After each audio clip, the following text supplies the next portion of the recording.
Veteran inherited a house by the river, but the dog revealed a secret room that changed his life. Get ready for a story that will completely transform how you see inherited properties and the secrets families keep for generations. This is the extraordinary account of a veteran who inherited his estranged uncle's riverside house, only to have his service dog uncover a hidden room that revealed why his family had been torn apart for decades. What they discovered inside connected to a Civil War mystery, a fortune in gold, and a network of people who had been searching for this secret for over 150 years. Before we reveal this incredible discovery that changed not just one man's life, but rewrote American history, please hit that like button, subscribe to our channel, and ring the notification bell. Trust me, you'll never look at old houses the same way again. Part 1. The Inheritance. The letter from the law firm arrived on a Thursday morning in October, just as the leaves along the Hudson River were reaching their peak autumn colors. James Mitchell sat at his kitchen table in his cramped Albany apartment, his service dog Scout lying at his feet, and read the formal language 3 times before it fully registered. His great-uncle Theodore, a man he'd met exactly twice in his 34 years, had died and left him everything: a house on 40 acres along the Hudson River near Kingston, whatever assets were in the estate's accounts, and a cryptic note that simply read, "The family burden passes to you. Scout will understand." James looked down at Scout, a chocolate Labrador with intelligent amber eyes who'd been his constant companion since his medical discharge from the army 3 years ago. The dog had been trained at Walter Reed, specifically matched to James, for his combination of PTSD and the traumatic brain injury he'd sustained when his convoy hit an IED outside Kandahar. Scout could detect anxiety attacks before they peaked, guide James through crowds when his vision blurred, and most remarkably seemed to understand complex situations with an almost human intuition. "What do you think, boy?" James asked, holding the letter where Scout could see it. "Uncle Theo barely knew I existed. Why leave everything to me?" Scout's tail thumped once against the floor, his signal for yes or positive. It was one of dozens of communications they'd developed over 3 years together, a language born of necessity and deepened by the bond between wounded warrior and healing companion. The decision to visit the house wasn't really a decision at all. James had been struggling since his discharge. The VA benefits barely covered his rent and medical expenses. The job market was hostile to veterans with visible disabilities, like his hand tremors and occasional seizures, and his family had largely written him off as another casualty of America's forever wars. His parents had died in a car accident while he was deployed. His sister lived in Seattle and barely called, and now apparently his great-uncle, who his mother had always described as the family embarrassment, had left him what might be a lifeline. The drive from Albany to Kingston took 2 hours through winding roads that followed the Hudson's eastern shore. Scout sat in the passenger seat, alert and watching, occasionally placing his paw on James's leg when they passed particularly scenic overlooks, the dog's way of saying, "You should notice this." James had learned to trust Scout's observations. The dog often noticed things that human senses missed. The GPS led them off the main highway onto progressively smaller roads until they were on a private lane marked only by a rusted mailbox bearing the name T. Mitchell. The driveway was nearly a quarter-mile long, winding through dense woods that opened suddenly to reveal the house, and James had to stop the truck to simply stare. It wasn't what he'd expected. Somehow he'd imagined a rundown shack or modest cottage. Instead, a 3-story Victorian mansion stood on a rise overlooking the Hudson River, its architectural details preserved despite obvious age and neglect. The house was painted in faded blues and grays, with ornate gingerbread trim, multiple turrets and bay windows, and a wraparound porch that offered panoramic views of the river valley. It looked like something from another era, which James realized it was. The cornerstone he could see from the truck bore the date 1867. Scout whined softly, his signal for detecting something significant. The dog's nose was pressed against the window, pointing not at the house but at something beyond it, what looked like smaller outbuildings near the river's edge. "One thing at a time, Scout," James said, though he noted the dog's interest. In their partnership, he'd learned that Scout's instincts were rarely wrong. The key was where the lawyer's letter had indicated, under a painted rock shaped like a turtle near the front steps. The lock turned reluctantly, and the door opened into an entrance hall that took James's breath away. Dark wood paneling, a sweeping staircase, stained glass windows that cast rainbow patterns across Persian rugs that had to be original to the house. It smelled of age and neglect, but not decay, more like a museum that had been closed too long. Scout immediately began what James recognized as a security sweep. The same pattern the dog had been trained to use in Afghanistan for detecting explosives or hidden threats. The behavior should have been concerning, but Scout wasn't showing signs of danger, just intense interest. The dog moved systematically through the first floor, parlor, dining room, kitchen, library, each room frozen in time with furniture from the late 1800s mixed with more modern additions that looked to be from the 1970s or 80s, probably the last time Uncle Theodore had updated anything. It was in the library that Scout's behavior changed dramatically. The dog stopped at a section of built-in bookshelves on the eastern wall, sat in his alert position, and gave a soft bark, his indication for important discovery. James approached, running his hands along the shelves, the books, the wood paneling. Everything seemed solid, normal, until his fingers found an inconsistency in the wood grain, a seam that shouldn't exist. "What did you find, boy?" Scout pawed at a specific spot near the floor, where a carved rose in the woodwork seemed slightly more prominent than its matching decorations. James pressed it, felt it give slightly, then heard a click. A section of the bookshelf swung inward on hidden hinges, revealing darkness beyond. James's military training kicked in. He retrieved a flashlight from his truck, told Scout to wait, and peered into the opening. Stone steps descended into what must be the basement, but the construction was older than the house above. The stonework looked almost colonial. Against his better judgment, but trusting Scout's calm demeanor, he descended. The hidden room was perhaps 20 feet square, with stone walls that wept moisture from the nearby river, but it was dry enough to have preserved its contents. Dozens of wooden crates, some marked with US Army stamps from the 1860s, others unmarked but clearly of the same era. Maps covered one wall, not modern maps, but hand-drawn surveys of the Hudson Valley from the Civil War period.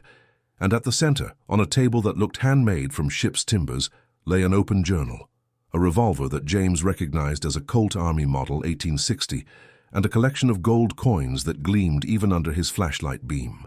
The journal's first entry was dated April 20th, 1865, 5 days after Lincoln's assassination. "My name is Captain Josiah Mitchell, 2nd New York Cavalry, and I fear I am a dead man writing. What we have done in service to the Union may be judged treason by those who come after. The gold we took from the Confederate convoy was meant for purchasing arms from European suppliers. By rights, it should go to the Treasury. But the men who died for it, Reynolds, Kowalski, Chen, Dubliner, were promised shares for their families. The war is over, Lincoln is dead, and I fear the government will forget its promises to soldiers' widows, as it always has. I have built this chamber using the Chinese methods shown to me by Chen before the fever took him. The house above will be constructed to hide it. Each generation must choose, reveal the truth and risk everything, or keep the secret and preserve the fortune for when it's truly needed. I pray my descendants will choose wisely." James sat down hard on a crate, his mind reeling. His family had been sitting on Civil War gold for over 150 years. Scout padded down the stairs, having apparently decided it was safe, and began his own investigation of the room. The dog went straight to the far wall, where more recent additions were evident. Filing cabinets from the 1950s, plastic storage containers from the 90s, and a modern laptop that couldn't be more than 5 years old. The laptop was password protected, but a sticky note underneath it had Scout Nose written in shaky handwriting. James looked at his dog, who had positioned himself next to a specific filing cabinet, pawing at the bottom drawer. Inside the drawer, among other documents, was an envelope addressed to James Mitchell or whoever comes with Scout. The letter inside was dated just 3 months ago. "James, if you're reading this, then I'm dead, and you found the room. I've been watching you since you came home from Afghanistan. I know we're strangers, but blood is blood. And more importantly, you have something none of the other descendants have, a partner who can sense what humans cannot. Scout isn't just any service dog. He's from a line bred by a very specific program, one that traces back to Civil War messenger dogs. They have an ability to detect gold and silver, something about the metal's interaction with electromagnetic fields. It's why he led you here. The Confederate gold is real, but it's not the real secret. The real secret is what Captain Josiah discovered when he was hiding it, This land sits on one of the largest undiscovered gold veins in the eastern United States. The Confederates weren't transporting gold through here by chance. They knew about the vein. So did the Native Americans before them. So did the Dutch before them. For 150 years, our family has been the guardian of this secret. We've taken what we needed, little by little, selling small amounts to survive but never enough to attract attention. But now things are changing. A mining company called Apex Minerals has been buying land all around us. They know something is here. They've offered to buy this property 17 times in the last 2 years. I've refused, but dead men can't refuse anything. The laptop contains everything: geological surveys, assay reports, legal documents, and most importantly, evidence of what Apex has done to other families who wouldn't sell. This isn't just about gold anymore. It's about protecting the river, the land, and the truth about what really happened here during the war. Trust Scout. He knows things. It's in his breeding, his training, but also something more. The indigenous people who originally lived here called this place where the earth speaks. I think Scout can hear it. Your inheritance isn't just property and gold. It's a responsibility that's been passed down for 6 generations. I'm sorry to burden you with it, but you're the only one left who might understand.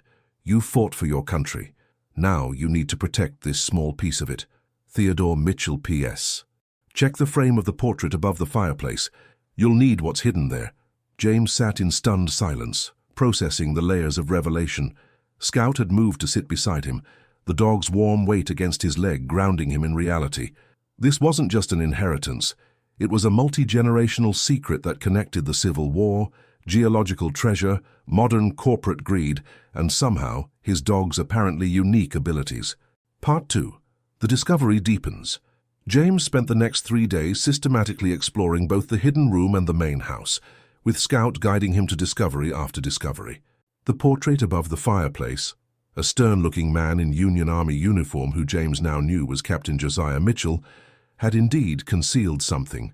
A leather portfolio containing land deeds, mineral rights documentation, and most surprisingly, a treaty signed with the local Native American tribe in 1864, granting the Mitchell family guardianship of the land until the river runs backward and the earth sleeps. The laptop, once he'd figured out the password, Scout's AKC registration number, which Theodore had somehow obtained, revealed a 20-year investigation into Apex Minerals. The company was a subsidiary of a larger conglomerate with ties to international mining operations that had devastated communities in Peru, the Philippines, and West Virginia. Their methodology was consistent: identify mineral deposits, buy surrounding land, create environmental or economic pressure on holdouts, then acquire the crucial properties through foreclosure, eminent domain, or mysterious accidents that left properties in probate. Theodore had documented 17 families in the Hudson Valley who'd sold to Apex under suspicious circumstances. 3 had died in accidents within a year of initial refusal. 5 had faced sudden tax audits that bankrupted them. The rest had experienced vandalism, livestock poisoning, or well contamination that forced them to sell. But Theodore had also documented the vein itself. Using ground-penetrating radar and carefully disguised test bores, he'd mapped a gold deposit that ran for miles along the river, with the richest concentration directly under the Mitchell property. Conservative estimates put its value in the billions, enough to trigger a gold rush that would destroy the entire valley's ecosystem. Scout, meanwhile, had been conducting his own investigation. The dog had developed a routine of sitting at specific spots around the property, always facing the same direction, toward the river. When James finally mapped these spots, they formed a perfect line following what Theodore's surveys showed was the main gold vein. On the 4th day, while James was reviewing legal documents in the library, Scout began agitating in a way James had rarely seen. The dog was pacing, whining, pawing at the door. When James let him out, Scout ran directly to one of the outbuildings near the river, a structure that looked like an old boathouse. Inside, they found evidence that someone had been there recently.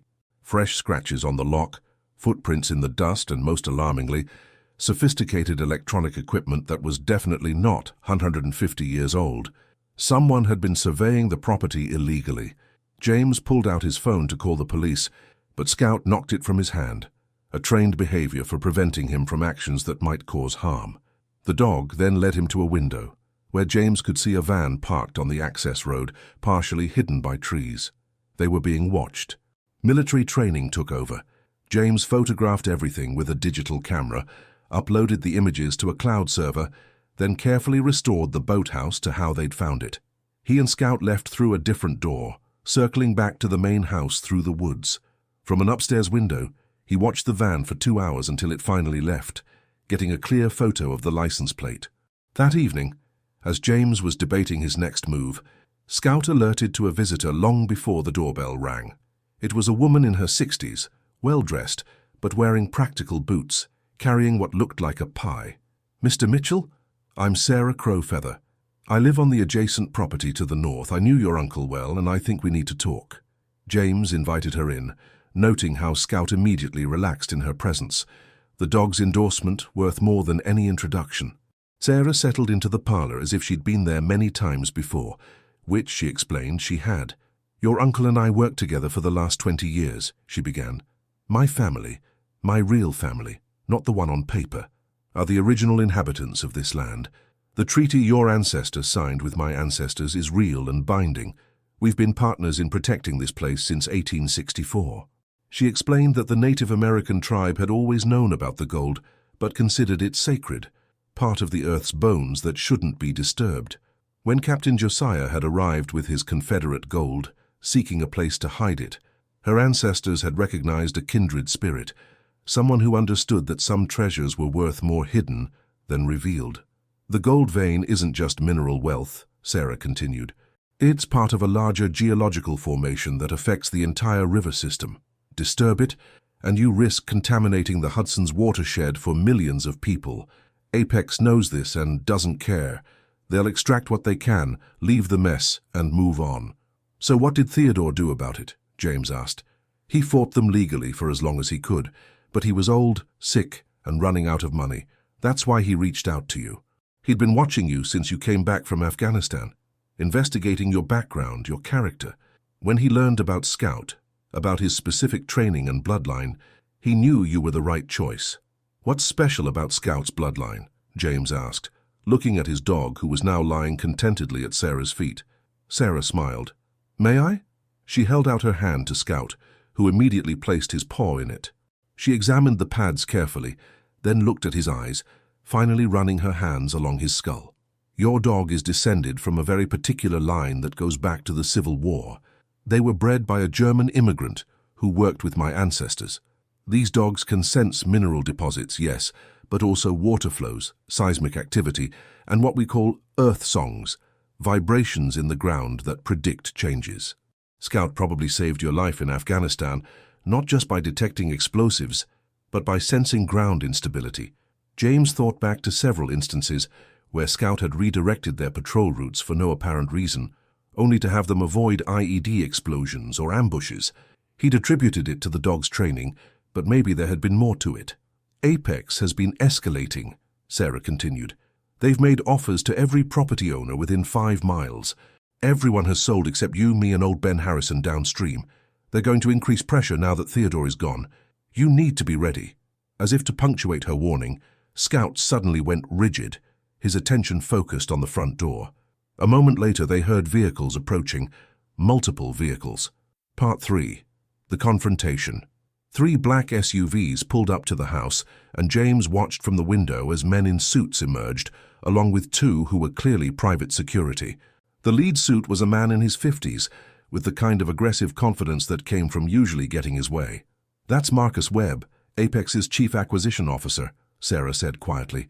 "Be careful. He's smart and completely ruthless." James told Scout to stay with Sarah and answered the door before they could knock. Webb's expression shifted from aggression to calculation as he took in James's military bearing and the subtle signs of his injuries. "Mr. Mitchell, I'm Marcus Webb from Apex Minerals. First, let me offer my condolences on your uncle's passing. Theodore was a stubborn man, but we respected his principles. What can I do for you, Mr. Webb? I'd like to make you an offer on this property. A very generous offer. May we come in?" James stood aside, letting Webb and 1 associate enter, while the security remained outside. He led them to the parlor where Sarah sat with Scout, noting Webb's surprise at her presence. "Mrs. Crow Feather, I didn't expect to see you here. Theodore was my friend, Mr. Webb. I'm here to support James during this difficult time. Webb's expression suggested he knew there was more to it, but he proceeded with his pitch. The offer was stunning. $5 million for the property, cash with a closing date within 30 days. That's 10 times what this property is worth on the open market, Webb said. Your uncle turned down $2 million. I'm hoping you're more practical. Why do you want it so badly? James asked directly. Webb smiled. We're assembling land for a conservation project. This would complete a continuous corridor along the river. It was such an obvious lie that even Scout made a dismissive snort. Webb's expression hardened. Look, Mr. Mitchell, James, you're a veteran. You've served your country. And from what I can see, your country hasn't exactly returned the favor. This money could set you up for life. Medical care, a comfortable home, no more worrying about VA benefits or disability checks. And if I refuse? Webb's friendly mask slipped slightly. Property ownership comes with many responsibilities. Taxes, maintenance, legal compliance with various regulations. Your uncle managed it, but he had resources you might lack. This house alone needs probably $1 million in repairs to meet current codes. The county has been lenient, but new ownership often triggers reassessment. The threat was clear. Sarah started to speak, but Scout suddenly moved, positioning himself between Webb and James in a protective stance that wasn't quite aggressive, but definitely warning. Webb stood. I'll leave my offer on the table for 1 week.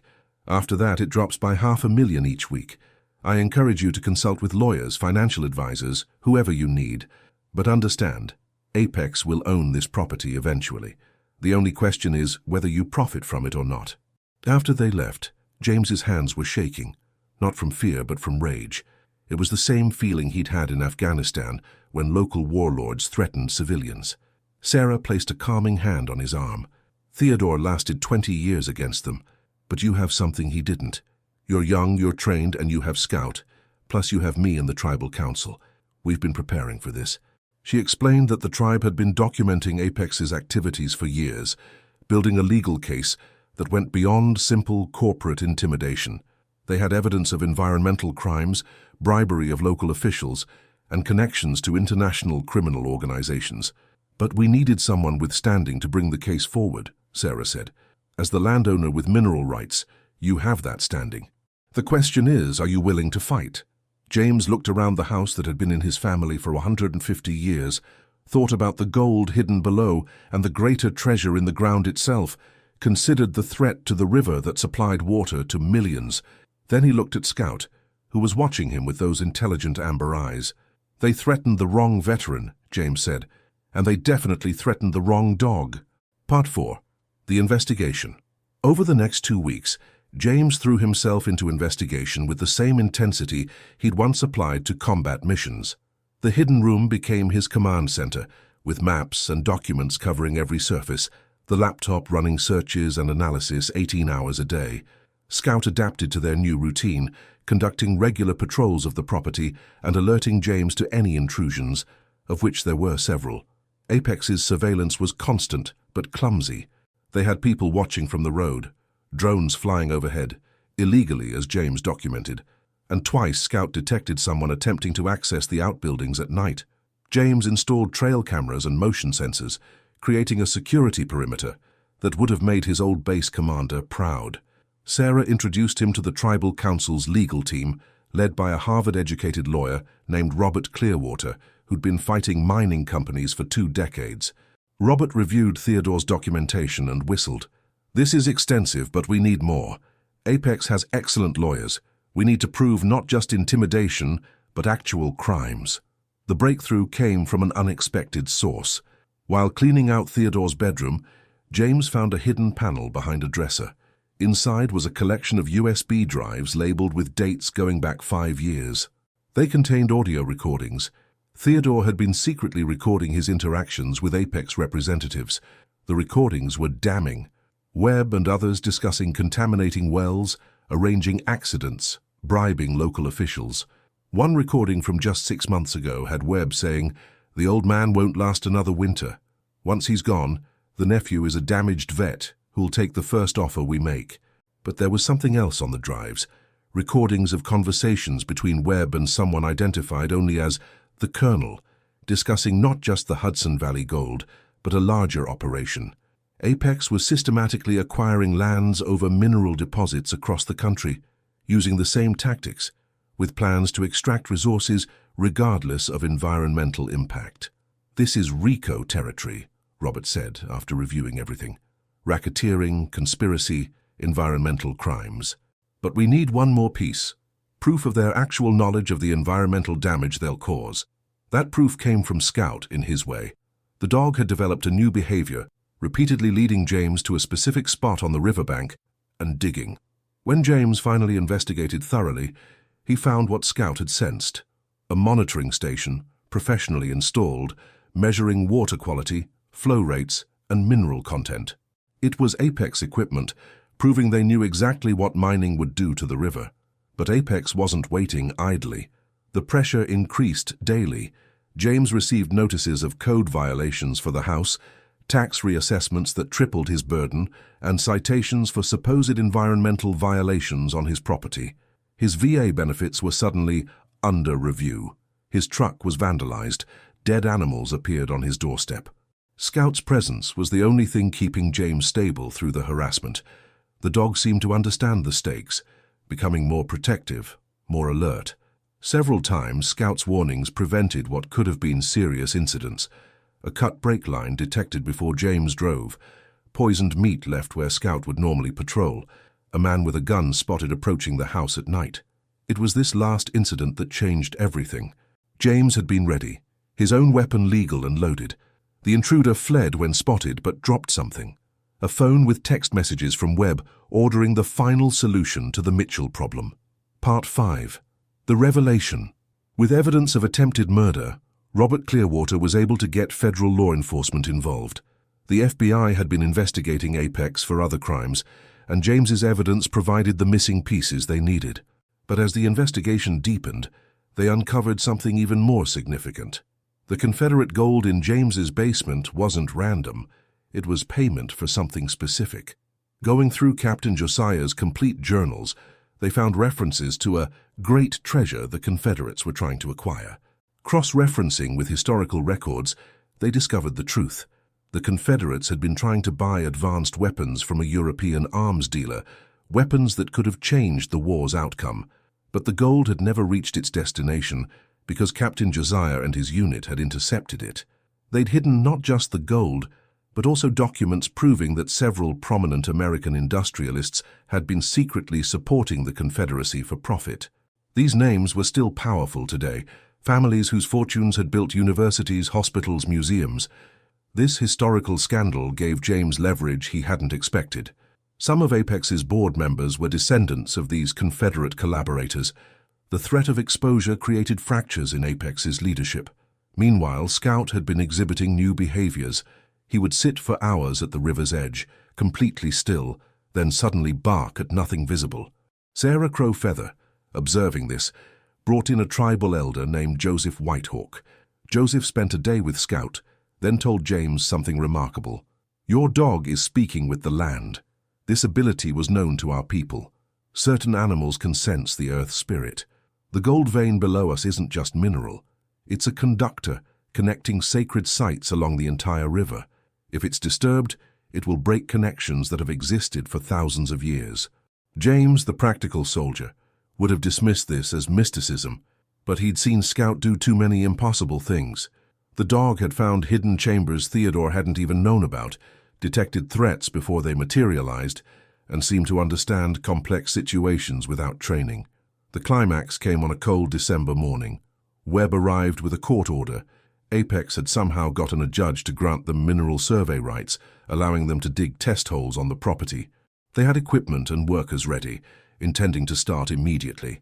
James stood at his property line with Scout, Sarah, Robert Clearwater, and surprisingly, dozens of neighbors who'd heard about the confrontation. Scout was agitated in a way James had never seen, not aggressive but deeply distressed, whining and pawing at the ground. As the drilling equipment started, Scout did something extraordinary. He howled, a sound James had never heard from him, long and mournful and somehow harmonic. The sound carried across the valley, and within minutes it was answered.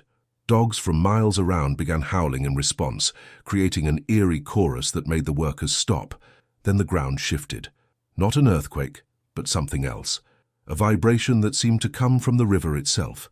The drilling equipment seized, sparks flying from the mechanism. Electronic devices began failing. Phones, tablets, even some vehicles wouldn't start. Webb was furious but also frightened. "What is this?" Sarah stepped forward. "This land is protected by more than laws, Mr. Webb. You're trying to wound something that's been whole for millennia. The Earth itself is rejecting you." Whether it was the Earth, electromagnetic interference from the gold vein, or something else entirely, the equipment couldn't function.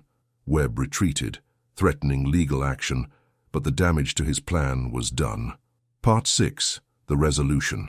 The FBI raids came 3 days later. Apex's offices were seized, Webb and other executives arrested. The evidence James and Theodore had gathered, combined with the FBI's investigation, revealed a conspiracy that went far beyond the Hudson Valley.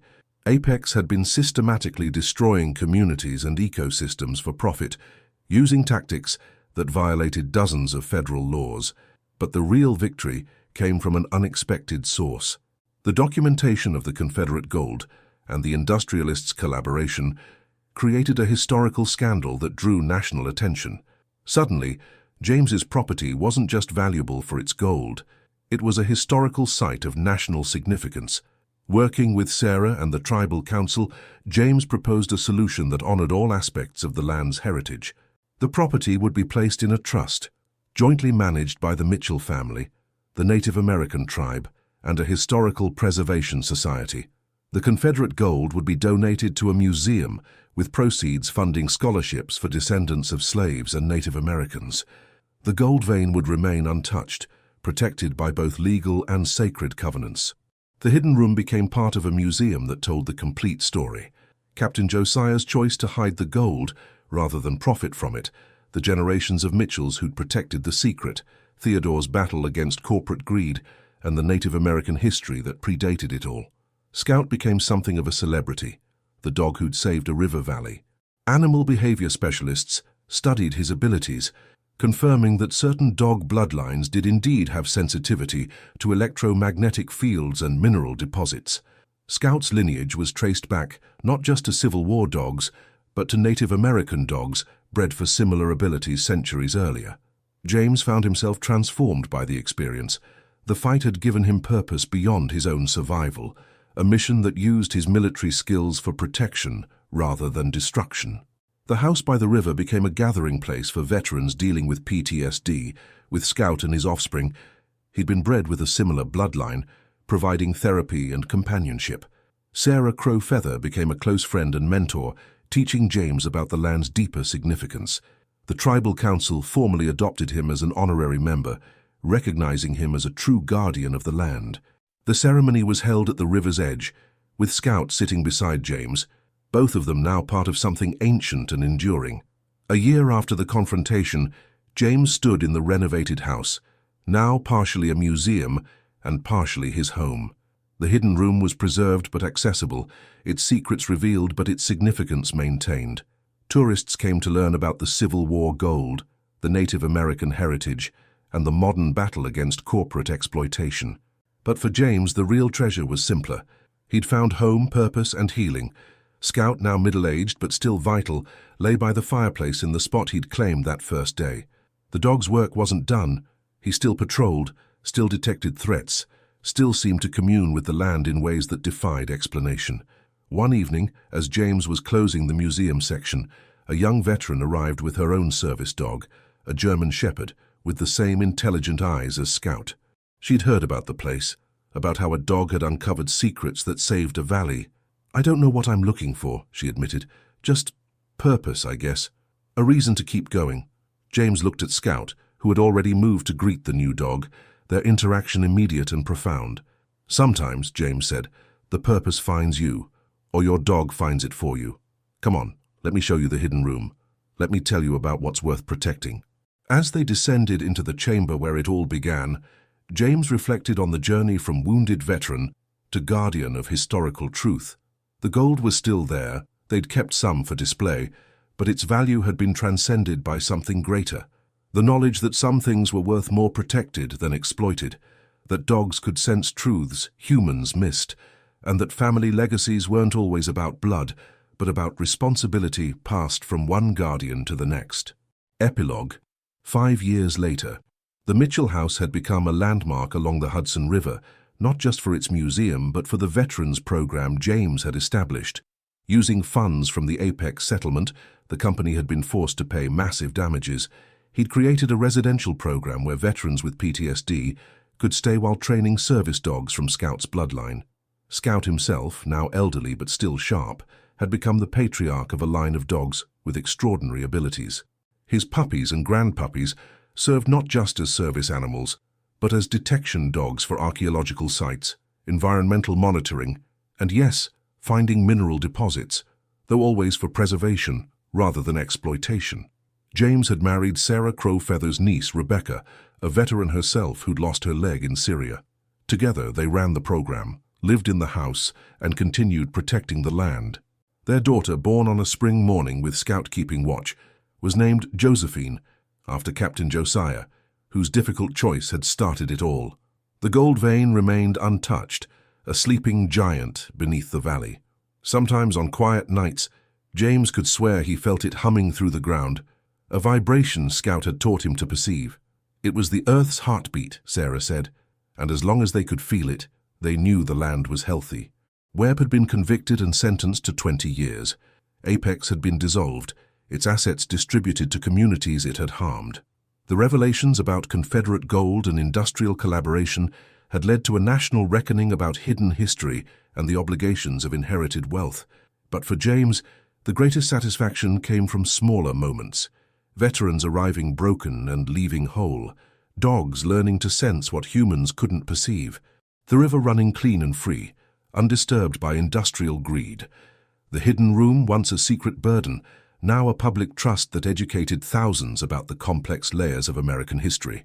On the 5th anniversary of discovering the room, James held a gathering for all the veterans who'd passed through the program. They stood by the river with their dogs, all descendants of Scout or similar bloodlines, and shared their stories of discovery, healing, and purpose. "Scout found more than gold," James said, addressing the group. "He found proof that some secrets are worth keeping, some treasures worth protecting, and some inheritances are about more than property. He taught me that dogs know truths we've forgotten, that land holds memories we need to preserve, and that the real value of inheritance isn't what you receive, but what you choose to protect." Scout, ancient now, white-faced and slow-moving, raised his head at the sound of his name. His tail thumped once against the ground, his old signal for yes. He'd completed his mission, not just finding the hidden room, but ensuring its secrets were used for healing rather than harm. As the sun set over the Hudson River, painting the water gold, James thought about Captain Josiah, who'd started this chain of guardianship. He thought about Theodore, who'd held the line against modern greed. He thought about all the Native Americans who'd protected this land before any Mitchells arrived. And he thought about Scout, the dog who'd known exactly where to look, exactly what to find, exactly how to transform an inheritance of secrets into a legacy of service. The house by the river stood solid against the evening sky, its hidden room no longer hidden, its secrets no longer burdens, but teachings. And in the doorway, an old dog and his veteran kept watch, as guardians had for over 150 years, as they would for generations to come. Some inheritances were about wealth. This one had been about responsibility, connection, and the understanding that the most valuable treasures were those that connected past to future, human to earth and broken souls to healing purpose. The gold still lay beneath their feet, untouched and waiting. But the real treasure walked on 4 legs, sensed with more than 5 senses, and knew that some secrets weren't meant to be hidden, but transformed into bridges between what was, what is, and what could be. In the end, Scout had inherited as much as James, not property or gold, but the continuation of an ancient covenant between human and animal, earth and guardian, secret and revelation. And that, James knew as he watched the river flow eternal and undisturbed, was worth more than all the gold ever mined. If this incredible story has changed how you view inherited properties and the secrets they might hold, please hit that like button and and subscribe to our channel. Share this with someone who needs to know that sometimes our greatest treasures are the ones we protect rather than exploit, that dogs can sense truths we miss, and that family legacies aren't always about what we inherit, but what we choose to guard. Thank you for joining us on this extraordinary journey of discovery, protection, and healing. Remember, every old house has its secrets, and sometimes it takes a special dog to reveal not just what's hidden, but what's worth protecting.